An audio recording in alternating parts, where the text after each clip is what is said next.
It's a big week, guys.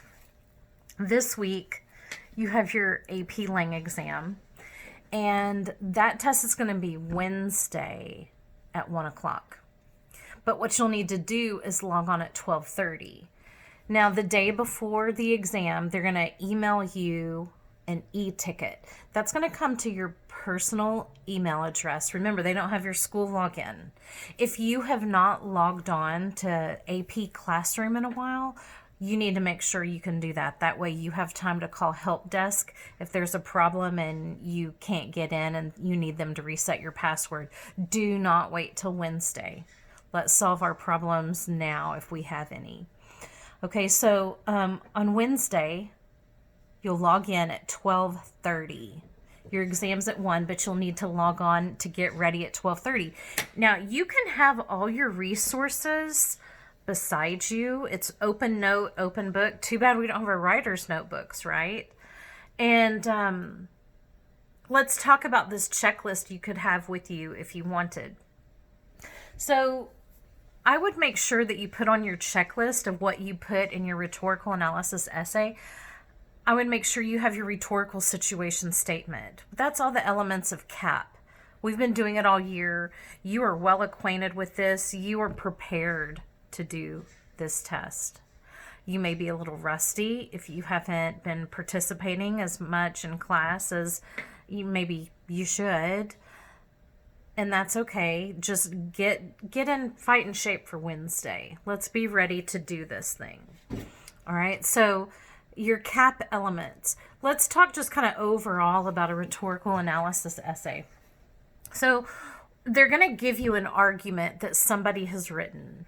And it's your job to then determine what is the structure of this argument. How did the writer, the speaker, the whomever, how did this person craft this argument? And why did he use these strategies on this specific audience? And that's your goal, is to walk your reader through the development of this argument. All right? So what could help you?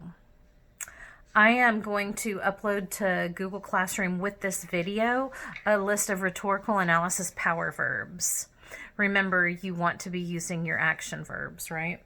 So that should be able to help you. This is the same as, that blue sheet in my writer's notebook that a lot of you took pictures of, and we reference it when we're writing our, thesis statements or whatever.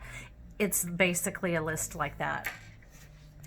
And then what else? One student this week told me that she had created a sentence frame, like a sentence stem, sort of like a Mad Lib where you fill in the blanks of your CAP elements. She created one of those for her thesis. Great idea. What else? Your list of verbs, that sentence stem. Take a look at some examples. Last week you were supposed to look at some examples of collegiate level rhetorical analysis essays and make a list of, what you saw in common between amongst these essays. And nothing's going to prepare you quite like that. The more models of quality rhetorical analysis essays you can read, the more you can help your own writing.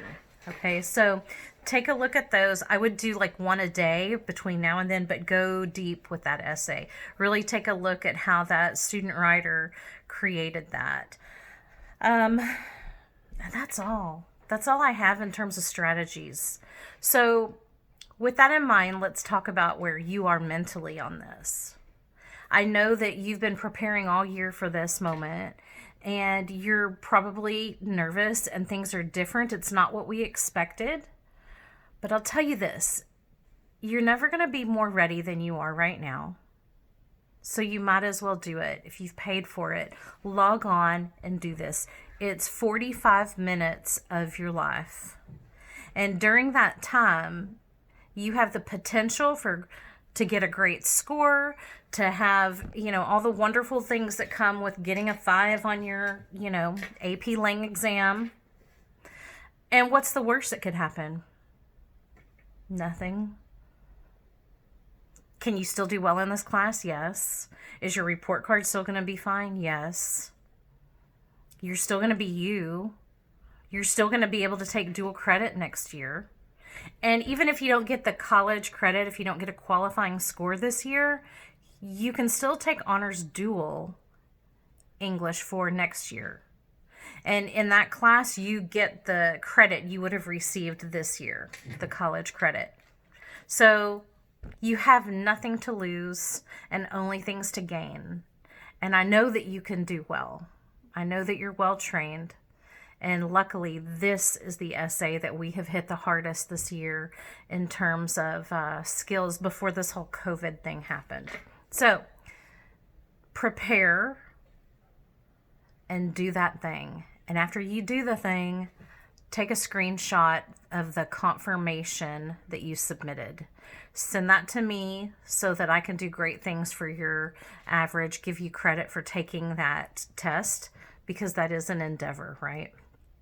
And just know I love you, I support you, and good luck. And I sure can't wait to see y'all again. Okay, y'all take care. Bye-bye.